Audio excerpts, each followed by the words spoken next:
Olá, eu sou o professor Diego Fernandes.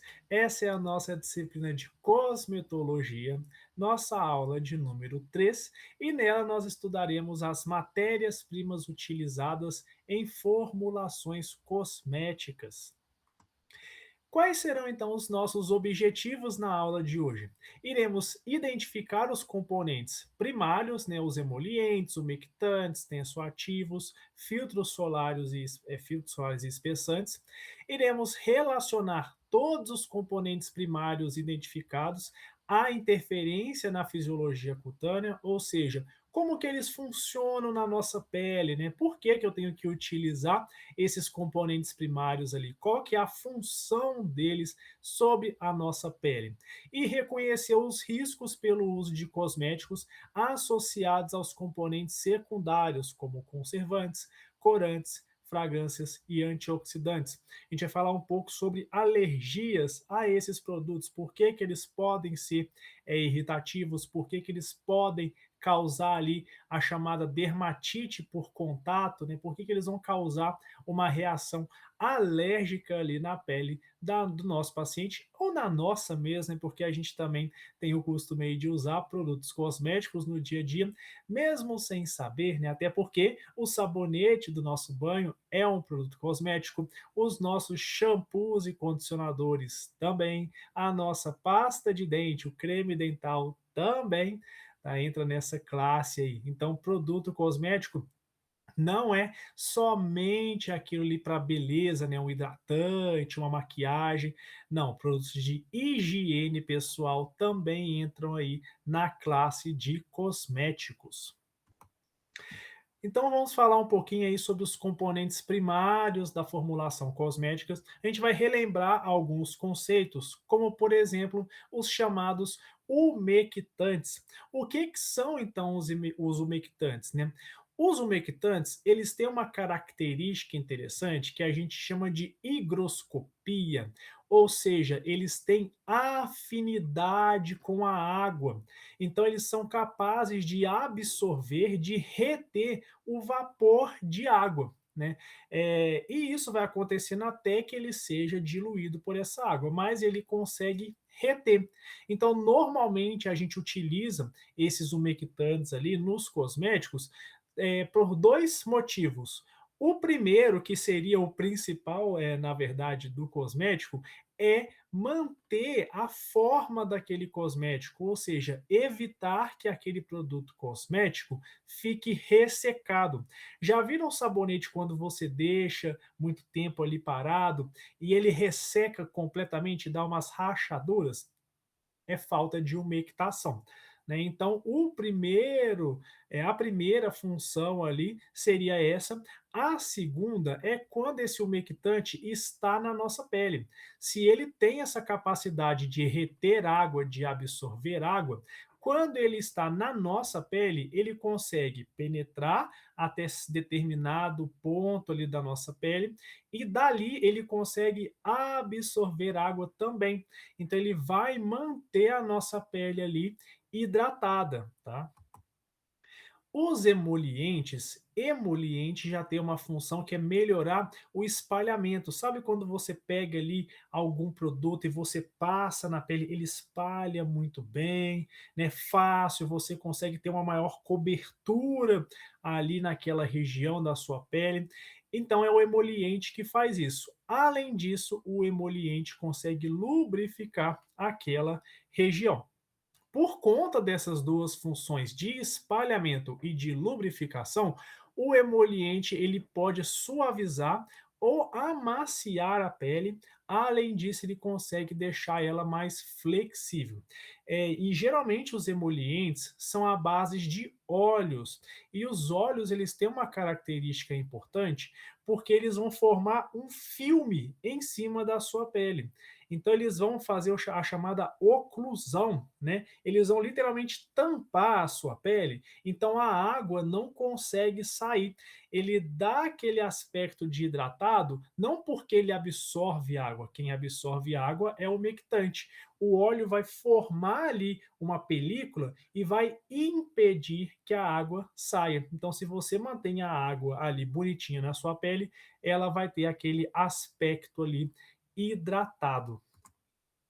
E nós temos também ali os espessantes. Espessantes normalmente é para fazer alguma, sejam emoções, tá? Na verdade é para dar uma maior consistência, para dar viscosidade ali ao produto, né? E assim você consegue melhorar também a sua estabilidade, tá? Então quando você tem um gel ali, um creme mais consistente, geralmente ele tem um espessante, né? A gente pode utilizar esses espessantes também quando você tem ali uma suspensão, né? Você tem alguns pós ali para ficarem suspensos e você precisa de manter uma característica mais viscosa para aquele pozinho ali ficar no meio certinho, não descer, né? Não separar as fases. Então a gente pode utilizar ali um agente espessante para fazer uma suspensão. Aqui também entram os agentes geleificantes, ou seja, os géis também têm ali um espessante. Por isso que o gel tem aquela consistência gelatinosa, ele é mais espesso, ele é mais viscoso. Aqui a gente tem um quadrinho só para a gente comparar alguns produtos que eles podem ser umectantes, emolientes ou espessantes. Lembrando que existem produtos que são as duas coisas ou as três coisas, a depender ali da substância. Geralmente, umectante e emoliente são separados, mas ele pode ser um emoliente e espessante ou pode ser um umectante e um espessante, vai depender da substância. Quando eu falo da glicerina, por exemplo, a glicerina ela é umectante. O propileno glicol, ele é umectante também. Sorbitol e trealose também são umectantes. Já a lanolina e a parafina líquida, também conhecida como óleo mineral, eles são emolientes, né?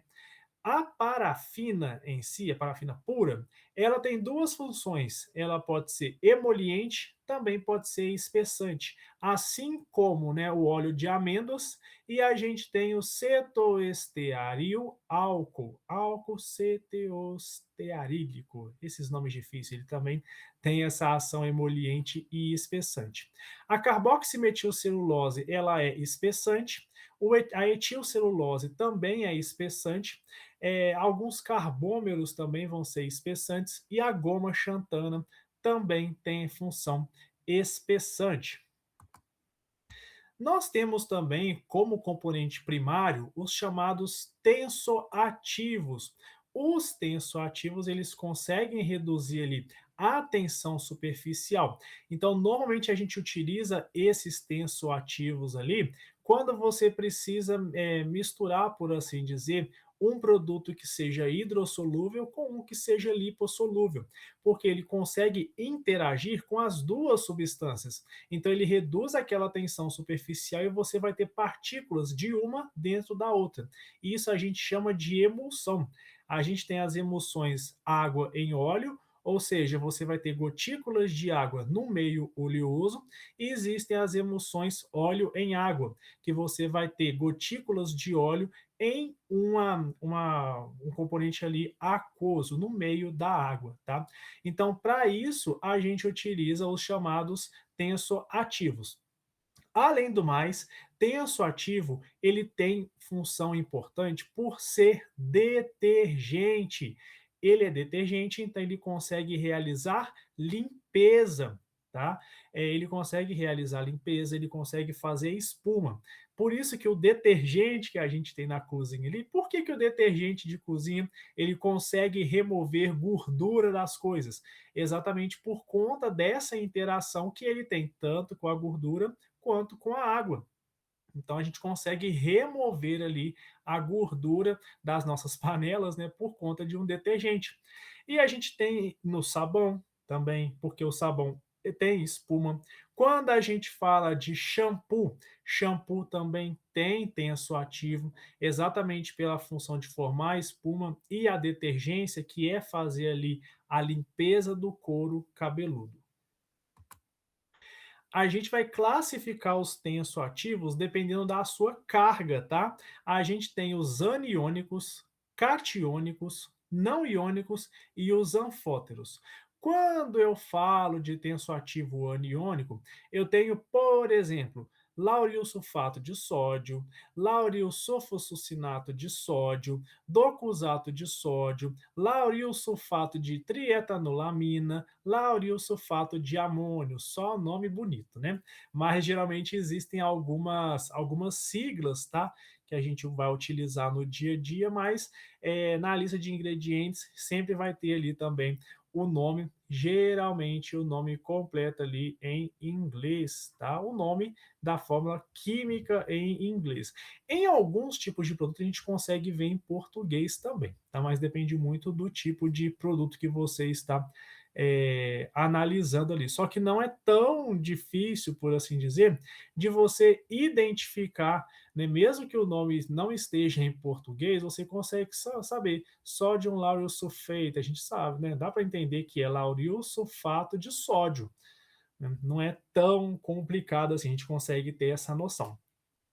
Já os tensoativos catiônicos, nós temos o cloreto de cetrimônio, né, que ele serve ali tanto como antisséptico, mas ele também é utilizado em condicionadores.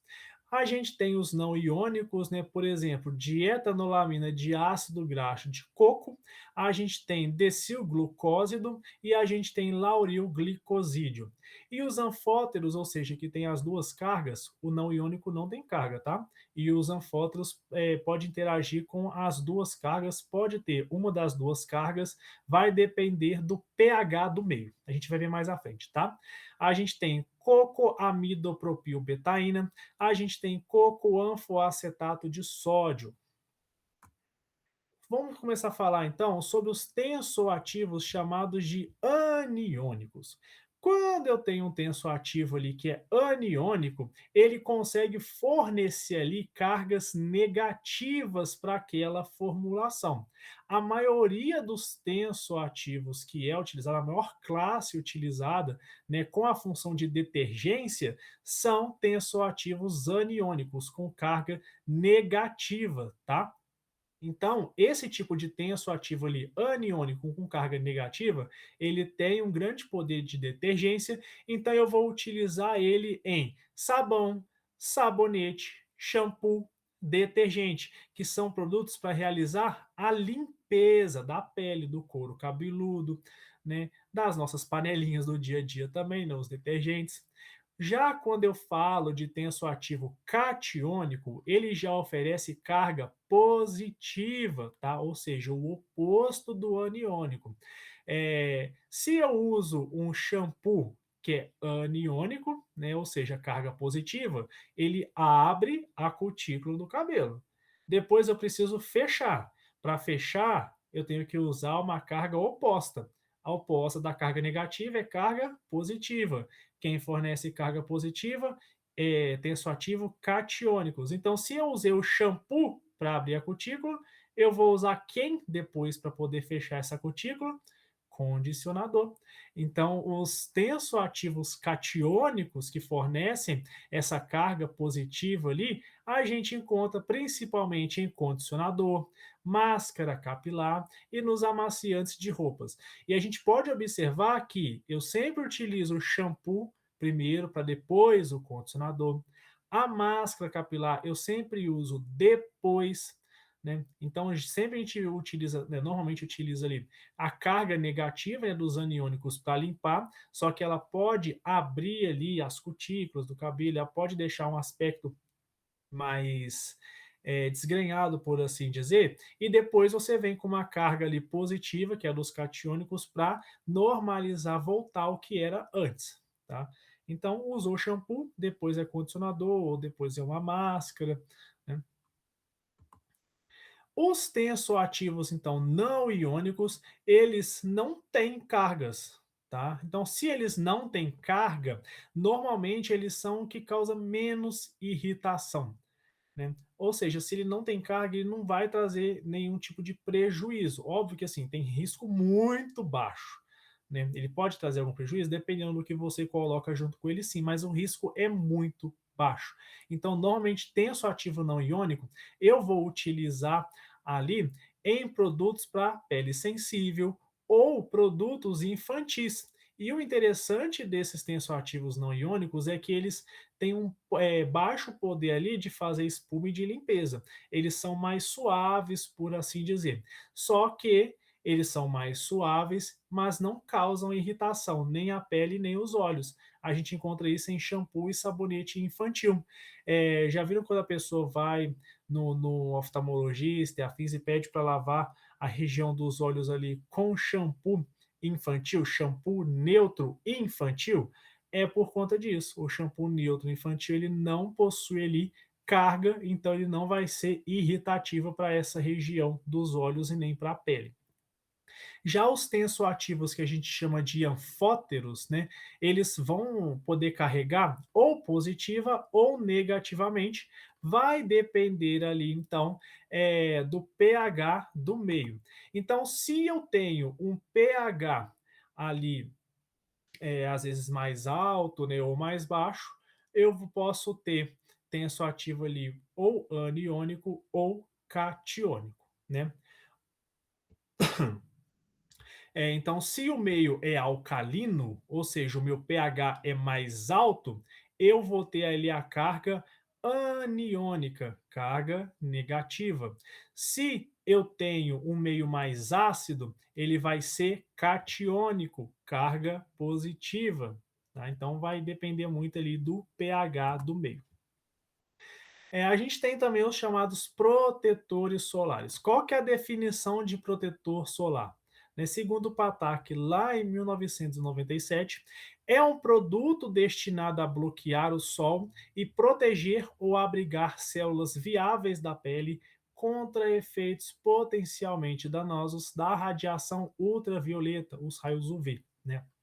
Como queimadura solar e câncer de pele. A gente vai categorizar, então, os protetores solares de acordo ali, se eles são inorgânicos ou orgânicos. A gente vai categorizar se eles são lipofílicos ou hidrofílicos. A gente vai categorizar se eles são absorvedores ou se eles são refletores de radiação. Então, tudo isso é considerado na hora da gente dar nomes ali aos protetores solares, tá? Geralmente utiliza-se mais os filtros que são inorgânicos, né?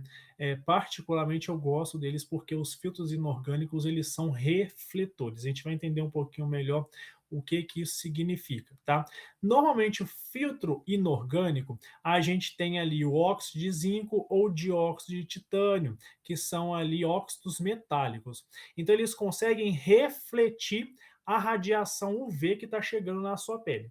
Eles não absorvem, eles só refletem. Então, eles vão formar ali um filme. Então, enquanto eles estão na sua pele, eles estão refletindo. É como se você pegasse um espelho e deixasse a luz bater no espelho na sua frente, a luz vai voltar. Enquanto o espelho estiver ali, vai bater e vai voltar. Ele meio que consegue ficar na sua pele ali formando esse filme. Óbvio que você vai suar, você vai entrar na água às vezes, e isso pode fazer com que ele saia da sua pele e você tem que fazer a reposição. Né? Só que comparado com os filtros orgânicos, né, eu já acho os filtros inorgânicos, né, que são a base de óxido de zinco e dióxido de titânio, né, eu já acho eles mais eficientes, por assim dizer. E essa função deles ali de refletir os raios UV está relacionado com o tamanho da partícula, tá? Os filtros orgânicos eles já fazem o oposto. Enquanto os inorgânicos refletem, os orgânicos absorvem. o que que vai ser variável nessa questão dessa absorção deles? O comprimento da onda, né. A gente tem os raios UVA e a gente tem os raios UVB. Então tem filtros que vão ter mais familiaridade em absorver UVA, outros vai ter mais familiaridade em absorver UVB, outros vai ser os 2. Então vai depender muito da estrutura química dele. Só que por que que eu falei que eu acho o outro, né, os inorgânicos mais eficazes, por assim dizer? Porque esse daqui, ele absorve. Então, se ele absorve os raios solares, a sua estrutura química vai mudar, né? Então ele vai saturar. Ah, ele chegou no limite, ele vai saturar, então você vai ter que ficar repondo mais vezes. Não que seja ruim, né, os filtros orgânicos, só que você precisa ficar repondo ele mais vezes, porque ele absorveu, ele satura, já não tem utilidade mais. Diferente do inorgânico que forma um filme e vai refletindo. É como se você botasse um espelho na sua frente, bateu, voltou. Quando você absorve, tem um limite ali de absorção. Depois que atingiu aquele limite, né, já tem que repor novamente ali o filtro solar. Os dois a gente tem que fazer reposição, só que os filtros inorgânicos você vai repor ele menos vezes do que os filtros orgânicos. E como eu tinha falado, né, o que vai depender aqui dos filtros orgânicos é a composição química. A gente vai classificar de acordo com a composição química. Se eles são derivados do ácido paraminobenzoico, eu vou ter ali octildimetilpaba ou padimato-O. Geralmente fala mais padimato-O, porque esse outro nome, né, é mais complicado e padimato-O já sai mais fácil. Se for derivado dos salicilatos, a gente vai ter salicilato de trietanolamina e salicilato de octila. Se for derivados de cinamatos, a gente tem parametoxinamato de dietanolamina e parametoxinamato de octila. Se for derivados da benzofenona, a gente tem benzofenona 2, benzofenona 3, benzofenona 4, benzofenona 5, benzofenona 8. Se for derivado de dibenzoilmetano, a gente vai ter a avobenzona. Aqui é utilizado com finalidade de proteção UVA, só que ele tem uma fotoinstabilidade mais alta, tá? Ou seja, a capacidade dele protetora é reduzida, né? Mas ele ainda é utilizado. É o que eu falei, ele vai saturar ali mais facilmente. Ele absorve ali o raio UVA, ele vai sofrer uma mudança na sua estrutura química, essa alteração é irreversível, perdeu a função, tá?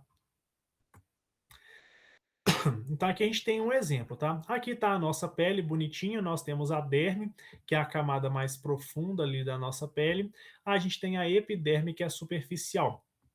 Aqui em cima eu vou ter aqui o meu protetor, que é inorgânico, né? A gente tem aqui o óxido de zinco e dióxido de titânio, então eles formam ali um espelho mesmo. Então vai refletir as ondas ali UVA, UVB, vêm do Sol, quando chega nelas ela é refletida e não vai atingir a pele, né? Ela consegue ser refletida novamente.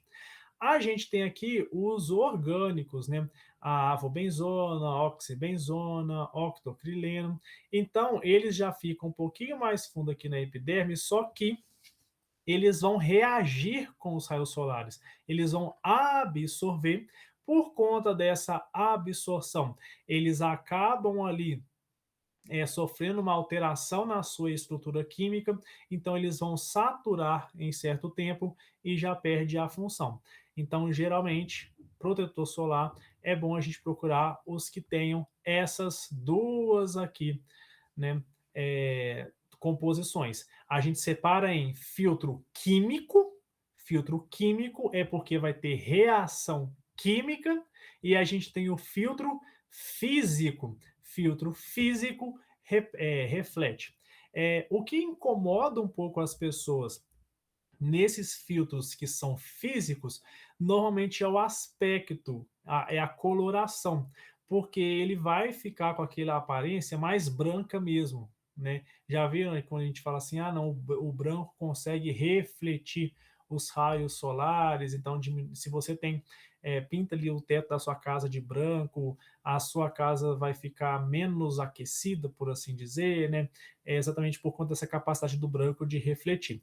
Então, normalmente, quando a gente utiliza esses filtros que são físicos, eles têm essa capacidade ali e eles deixam aquele aspecto mais esbranquiçado, né? Aí tem gente que não gosta muito por achar que fica igual um Gasparzinho, né? Tudo com o rosto, por assim dizer, esbranquiçado, mas ele tem uma função excelente. Eu acredito que ele protege mais ali do que os filtros químicos, né? É a questão da facilidade. Agora a gente vai falar um pouquinho sobre o efeito dos componentes primários sobre a pele. O umectante, então, como a gente já viu, ele hidrata. Então, se ele está ali na sua pele, ele vai entrar até certa parte, ele pode chegar ali até a derme, dependendo da formulação que você tem, né, de qual veículo você está utilizando junto com ele. Ele pode ser ativo, né, ele pode ser um adjuvante, um recipiente ali ativo, porque ele pode chegar ali em certa camada da sua pele e absorver água, mantendo ela hidratada. Então, umectante para hidratação, excelente, né? A gente tem ali, por exemplo, a ureia. A ureia ela é utilizada tanto como um veículo, mas também como um princípio ativo, tanto que existem ali creme de ureia a 10% e afins, que serve como um poderoso hidratante, tá? A concentração varia muito, né? Aqui a gente colocou de 3 a 5, mas você consegue achar até 10% de ureia, né? Manipulação faz essas concentrações maiores e quando a pele é muito ressecada, ureia é uma maravilha. A glicerina também ela tem um potencial de umectante, só que ele é mais superficial. A gente utiliza a concentração de 1 a 10%. O ácido hialurônico, ele também é um hidratante, o nosso corpo produz esse ácido hialurônico, então produtos com ácido hialurônico têm um potencial de umectação, de hidratação muito legal, tá? Ele consegue formar um filme sobre a pele. Existem outros polissacarídeos ali que têm essa capacidade também de formar esse filme e ainda absorver a água ali e dar aquele aspecto vistoso para a pele. Um exemplo desses polissacarídeos é a chamada quitossana, né? Aí ela consegue manter ali aquele aspecto bonitinho da sua pele, absorver água. A quitossana ela é utilizada em produtos para cabelo também, porque ela consegue interagir com a queratina do cabelo, então ela vai dar mais brilho para aquele cabelo, ela vai facilitar a escovação e facilita também ali até o penteado. Já de emolientes, como eu falei para vocês, o emoliente ele tem aquela questão de melhorar a espalhabilidade do produto, né? Fazer uma lubrificação também. Então ele tem a capacidade de deixar a pele mais macia e flexível. A gente utiliza muito óleo. Os óleos têm esse poder emoliente, né? Geralmente os óleos vegetais. E o interessante é que na nossa membrana, né, a gente tem constituintes ali que são gorduras, né? São óleos, por assim dizer. Então, a interação dos óleos com a nossa membrana ali na nossa pele, ela é positiva, ela vai formar aquele filme. Então, além de formar aquele filme e impedir que você perca água, ela também vai ter alguns benefícios ali de nutrição, tá?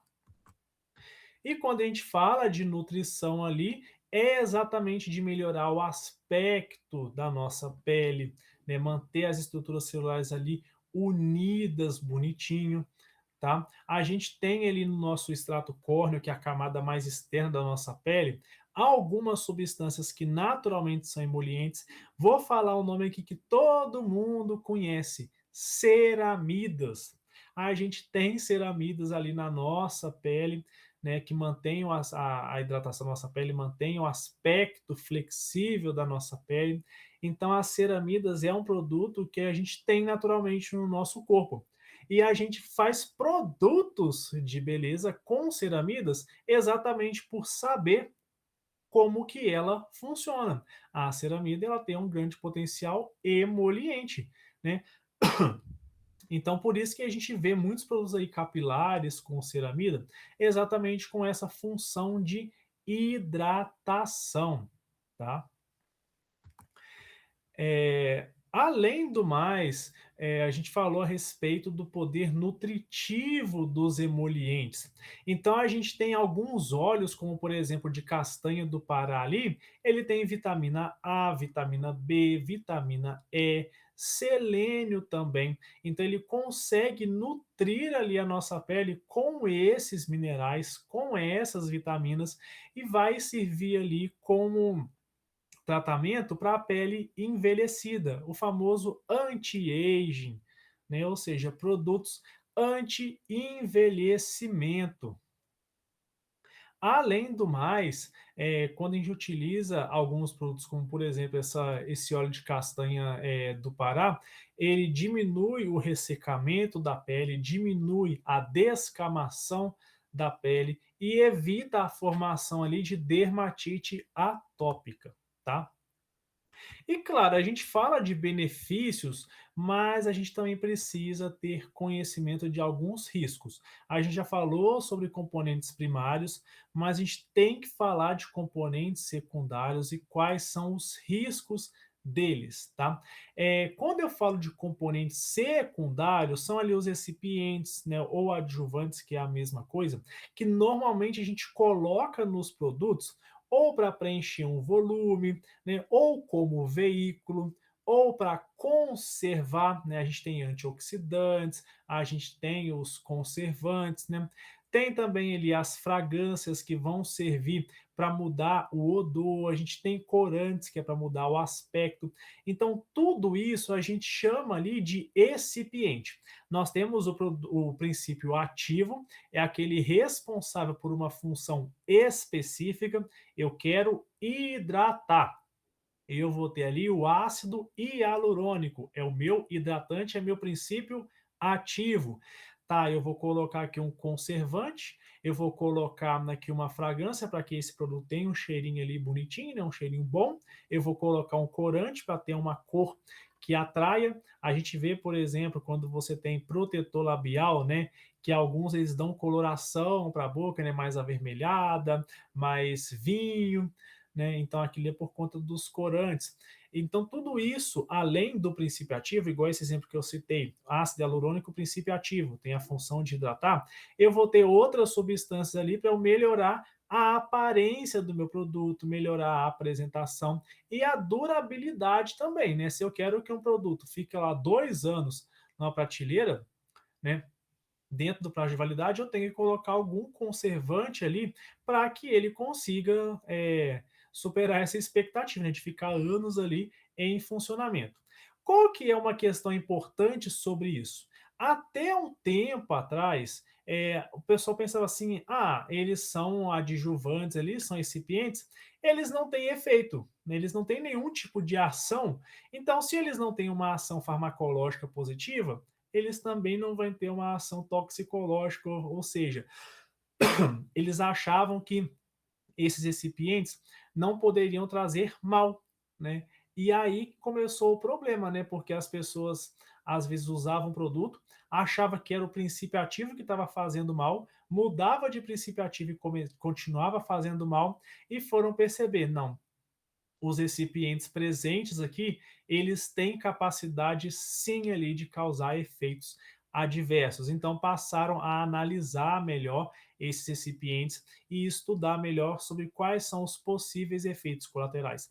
E até hoje a gente tem feito novos estudos e está descobrindo aí que tem alguns produtos que a gente achava que não causava nada, e a gente observa que eles têm um potencial ali, ou alergênico, ou teratogênico, e por aí segue, né? Normalmente, quando a gente fala de produtos para a pele, é o que tem mais risco ali de causar a chamada dermatite cosmética de contato alérgica. Ou seja, produtos para a pele que tenham ali um conservante, um corante, uma fragrância, eles têm o maior potencial de causar alergia na pele das pessoas, tá? E os mais comuns, os recipientes mais comuns de fazer isso são as fragrâncias e os conservantes, tá? A fragrância em si, a gente já tem um problema ali que já tem sensibilizantes naturais, né? Por exemplo, álcool. Em fragrância você vai encontrar o álcool. O álcool, ele é um sensibilizante, naturalmente ele já é sensibilizante. E tem pessoas que têm uma sensibilidade maior ainda ao álcool, né? Além do álcool, a gente tem, por exemplo, o eugenol, o geraniol, que são ali alguns tipos de cheiros que podem ser irritativos. Tem pessoas que têm alergia à fragrância, a perfume. Sente o cheiro, já passa mal. Imagina passar aquilo na pele, né? Então a gente tem esses probleminhas aí. Já quando eu falo de conservante, antioxidante e antissépticos, a gente tem um certo problema ali com formaldeído e formalina. Tem esse problema com os parabenos. Parabenos também tem sido muito controverso, né? O uso dos parabenos e também os poliquartenos. O que mais leva pessoas a procurarem dermatologistas, né, a se queixarem com dermatologistas por algum tipo de reação alérgica, é a dermatite de contato. Passou uma maquiagem, passou um produto estético ali e deu uma reação. 2 a 4% das visitas dermatológicas é por conta desse tipo de dermatite de contato e 60% dos casos são alergia a produtos de higiene e hidratação de pele, e só depois disso a gente vai ter ali a alergia a produtos cosméticos para cabelos e unha. Ou seja, alergia a produto de higiene pessoal, sabonete, shampoo, creme dental, é o básico. 60%, né, das dermatites de contato é por conta desses produtos. Produto de cabelo e unha vem só depois, né? Então a gente tem uma quantidade muito alta. A gente pode observar que hoje em dia busca-se alternativas melhores, né? Sabonete neutro. Por que sabonete neutro? Porque ele não vai ter carga normalmente, né? Igual eu falei sobre os produtos lá infantis, né, que não tem carga, não iônico, né, são menos irritativos, exatamente por conta dessa questão. Dentre essas alergias, fragrância é o que mais causa alergia. Depois das fragrâncias, a gente tem os conservantes, e depois os corantes capilares, né? Aquela tintura de cabelo, que tem muitas mulheres que vão pintar o cabelo e fica todo vermelhinho. Aí elas procuram, ah, não, vou pegar uma tinta que não tem amônia, mas continua dando alergia. Às vezes não era nem a amônia que estava causando a alergia, mas sim o corante presente ali naquela tintura, né? Então isso acontece muito. Aí as pessoas optam ali por buscar um produto que não tem amônia, achando que a alergia é a amônia. A gente sabe que a amônia ela pode ser mais irritativa assim para a pele, só que se você tem alergia ao corante em si, né, então o problema não está na amônia, o problema está no corante. Aí pode acontecer esses casos, né? Aqui são as famosas dermatites de contato por conta de uso de maquiagem, tá? Esse caso aqui que eu peguei no site foi por conta de maquiagem. A menina passou maquiagem no rosto, pouquíssimos minutos depois ela já começou a ter reações, principalmente na área ali dos olhos, tá? Aqui também é uma dermatite de contato por conta de produto cosmético. Então dá esse aspecto avermelhado, pode dar bolhas, pode dar ali um inchaço no local. Então é algo bem incômodo, né? Com relação aos conservantes, a gente tem um certo probleminha ali com os parabenos, mas os parabenos, eles são controversos, tá? Qual que é a questão? Vocês em algum momento vão chegar na farmácia mesmo, na parte ali de perfumaria, vocês vão pegar um desodorante ou algum produto e vai estar escrito ali, livre de parabenos, parabenos free, né, o parabéns free. né, que não contém zero parabenos, 0% de parabenos, a gente vê isso muito em desodorante, tá? É, mas o que que tem levado a gente para fazer produtos ali que não tenham parabenos? São 2 estudos principais. Um estudo lá de 1998 que falou que os parabenos eles têm um potencial de atividade estrogênica, ou seja, os parabenos conseguem interagir com o estrogênio e pode causar alterações. A gente sabe que no corpo da mulher, por exemplo, tem alta produção de estrogênio e pode ficar desequilibrado essa produção. Isso um estudo de 98. Só que lá em 2004 teve um outro estudo que identificou parabenos intactos em tecido canceroso do seio humano. Então isso trouxe um certo receio da população com relação aos parabenos, por pensar que os parabenos ali eles têm esse potencial cancerígeno para câncer de mama e afins, né? E como eu falei, parabenos, né? A gente vai ver mais essa frase livre de parabenos em produtos antitranspirantes, desodorantes que ficam perto da região mamária. Só que assim, existe essa controvérsia por conta de outros estudos. Então, tem estudos que provam que é só ter certa quantidade, que é arriscado, né? Então a Anvisa fica aí, né, dando uma analisada e tem limites à quantidade de uso dos parabenos, tá? Exatamente por conta de segurança. A União Europeia, ela proibiu 5 parabenos, tá? Eu não vou nem ler o nome dos parabenos, que né, é tudo isopropilparabeno, isobutilparabeno, né? Tudo tem um parabeno ali no final, tá? Então eles foram proibidos na União Europeia. Alguns outros parabenos têm limite máximo de concentração que é considerada seguro. Então, por exemplo, o butilparabeno pode usar no máximo 0,14%, né? A gente tem 0,4 para metilparabeno ou etilparabeno, a gente tem 0,8% para mistura desses parabenos, tá? Então é feita ali alguns consensos, tá? O limite máximo que a legislação brasileira permite ali em cosméticos é de 0,4% se for parabeno isolado, é um parabeno só, e no máximo 0,8% se for mistura, se tiver mais de um parabeno. É exatamente por conta desses estudos e por segurança da população. Então, tudo a gente tem uma janelinha, né, do que pode seguir ou não. Tá? E não só por essa questão que a gente falou anteriormente, né? Mas os parabenos também foram ligados ali à potencial causa de dermatite por contato. Tá?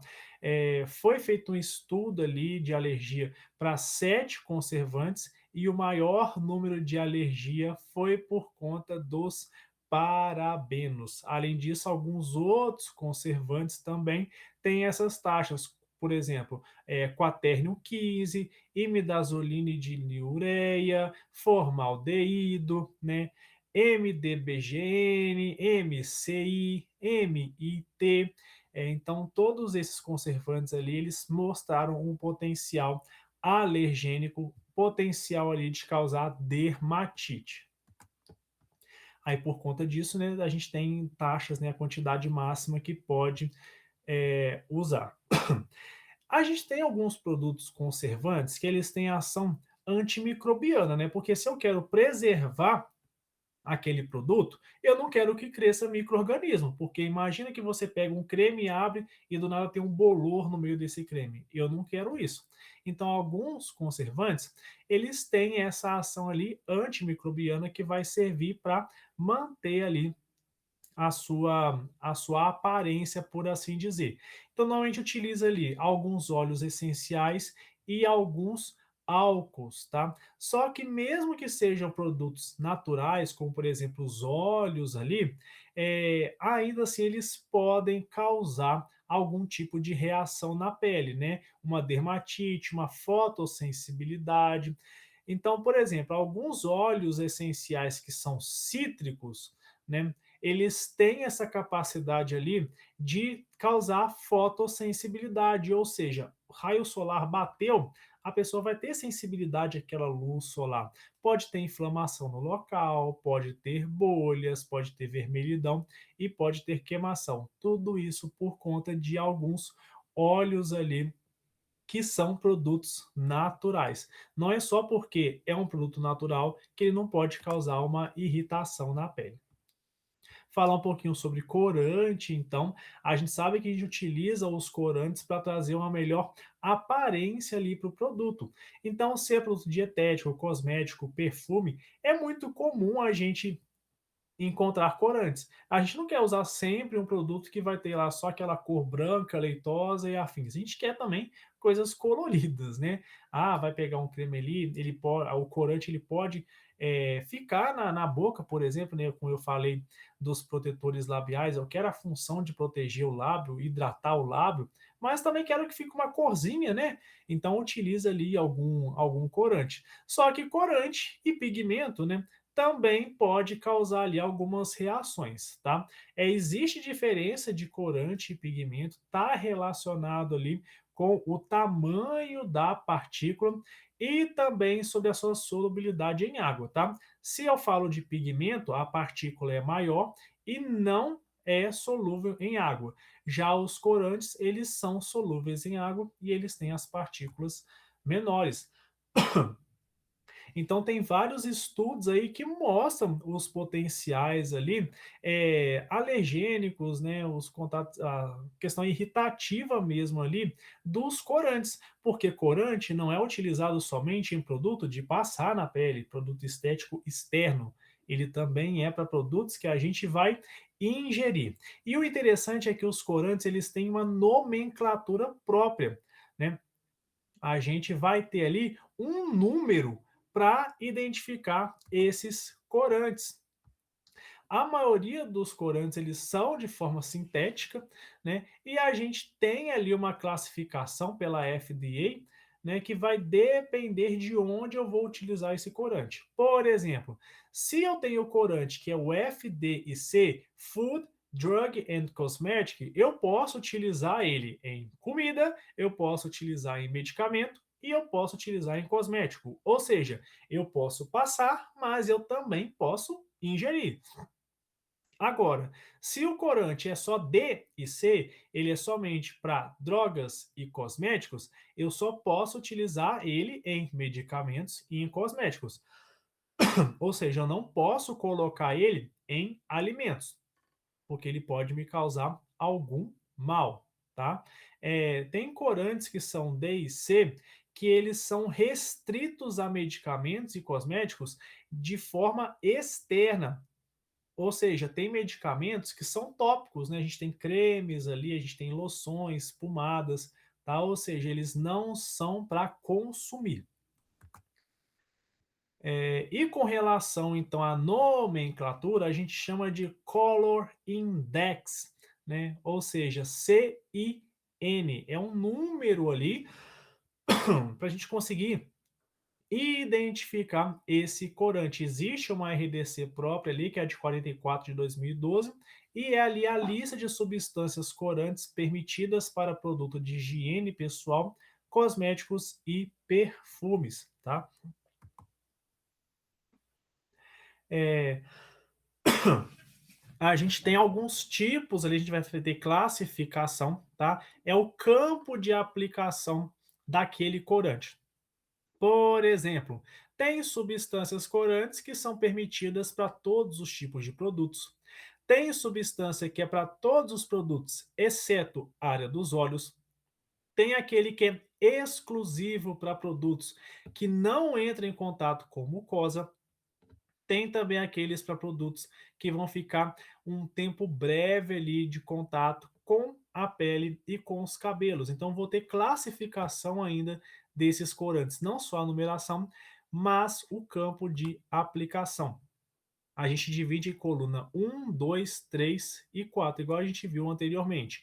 Todos os tipos de produtos, todos os tipos, exceto a área dos olhos, produto que não entra em contato com mucosa e aqueles que vão ficar pouco tempo na pele e cabelo. Então, por exemplo, Color Index. Eu tenho o Color Index, que é o número 10.006. Ele é um tom de verde, tá? Ó, 10.006 é a minha indicação. Se eu for no Google e pesquisar lá assim, Color Index 10.006, vai aparecer lá uma cor verde, tá? Vocês podem observar que está escrito verde, verde, mais de uma vez, né? Ó, verde, amarelo, amarelo, amarelo. Aqui tá só escrito o nome, só que tem variação, tá? É, por exemplo, pode ser um verde escuro, um verde claro, um verde água. Da mesma forma, tem um vermelho mais intenso, tá? Então, de acordo com a numeração lá, você vai encontrar aquela tonalidade específica. Então, se você colocar lá Color Index 10.006, vai aparecer o verde na tonalidade que ele precisa. Mas se for o 10.020, vai ser outro tom de verde. E aqui o campo de aplicação. Esse verde 10.006, eu só posso utilizar ele em produtos que vão ter contato breve ali com a com pele e cabelos. Da mesma forma, o segundo verdinho aqui, ele não pode ter contato com mucosa. Esse primeiro amarelo, 10.306, né, ele não pode, ele é para todo produto, mas não pode ter contato com os olhos. Da mesma forma, esse laranja aqui, o 11.920, pode ser em qualquer tipo de produto, entende? Para isso que serve o campo de aplicação. Eu vou saber a cor, né, o número daquela cor que eu vou utilizar e onde eu posso utilizar essa cor.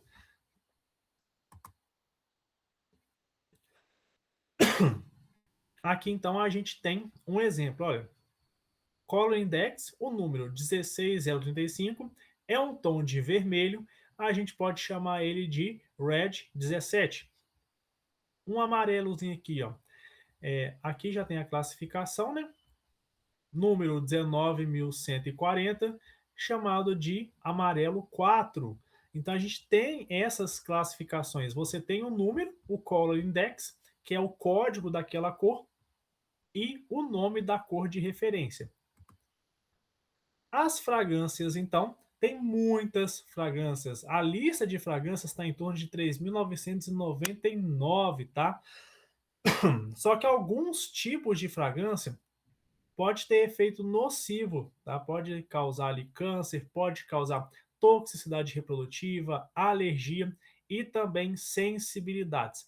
Lá em 2016 foi feito alguns testes com algumas pessoas expostas a certas fragrâncias e apareceram vários tipos de sintomas, tá? Desde sintomas mais simples, como uma enxaqueca, até ali problemas como asma, gastrointestinais e cardiovasculares. Então, as fragrâncias são responsáveis pela maioria ali dos efeitos adversos relacionados aos produtos cosméticos. A gente tem ali os fitalatos, né? Alguns exemplos de fitalatos ali que eles conseguem dar brilho e fixação ali da cor de esmalte e mantém ali aquele cheirinho, né, por muito mais tempo. Ele pode ser utilizado também em outros produtos ali, tá? Hidratante, spray de cabelo, sabonete líquido, antitranspirante, desodorante. Além de dar o cheirinho característico, também melhora ali aquele aspecto líquido ou cremoso, tá? Só que qual é o problema? Alguns estudos mostraram que esses fitalatos ali, eles causam anormalidade no sistema reprodutivo, ou seja, ele pode causar problemas ali no funcionamento dos órgãos sexuais. Além disso, o uso deles foi relacionado ali com câncer de rins, pulmão, fígado, obesidade. Na Europa não pode utilizar, ele é estritamente proibido, tá? Não pode usar esses fitalatos lá na Europa. Só que aqui no Brasil a gente tem ali concentrações limitadas, então só pode utilizar até certo percentual desse tipo de fragrância, tá? Já alguns antioxidantes, né? Normalmente a gente vai ter antioxidante em batom, sombra para os olhos, maquiagem no geral, cosmético de cabelo, protetor solar, desodorante. Ela é muito utilizada, tá? Os antioxidantes vão auxiliar ali também no aspecto, na aparência daquele produto para que ele não deteriore mais rapidamente, né? Manter aquela cor estável, tudo bonitinho. A gente tem dois antioxidantes ali principais, BHA e BHT. Eles têm função semelhante, só que a estrutura química muda um pouco. Se a estrutura química muda, o efeito também muda, o efeito nocivo. Esse BHA, ele mostrou potencial carcinogênico em estudo com animais, tá? Já o BHT, ele tem um comportamento semelhante, só que as evidências são muito limitadas. Então, a gente tem a classificação ali de risco, tanto do BHA quanto BHT. O BHA, ele entra na classificação do grupo 2B, ou seja, ele é possivelmente carcinogênico. Já o BHT, ele entra no grupo 3. Ele não é carcinogênico para humanos. Então, tudo isso a gente precisa levar em consideração na hora de escolher ali os recipientes para colocar nas nossas formulações cosméticas, tá?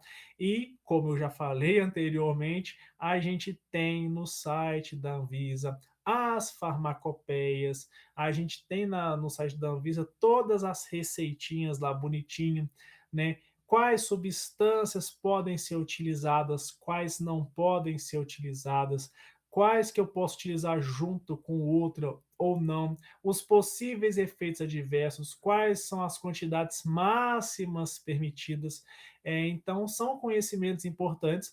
A gente vai adquirir esses conhecimentos com a prática, no dia a dia, mas é sempre bom estar dando uma lidinha, sempre tem alguma mudança ali em alguma legislação e assim a gente vai aprendendo, né, e vamos criando, né, novos produtos cosméticos aí, porque é uma área que está em alta o tempo inteiro. As pessoas estão cada vez mais preocupadas, né, com a aparência, com a questão dos produtos anti-envelhecimento. E se é uma área que está crescendo muito, os estudos ali dentro dessa área estão aumentando também. Então, ter esses conhecimentos sobre os produtos é essencial. A gente encerra a nossa aula por aqui, tá? Bons estudos para vocês e até a nossa próxima aula.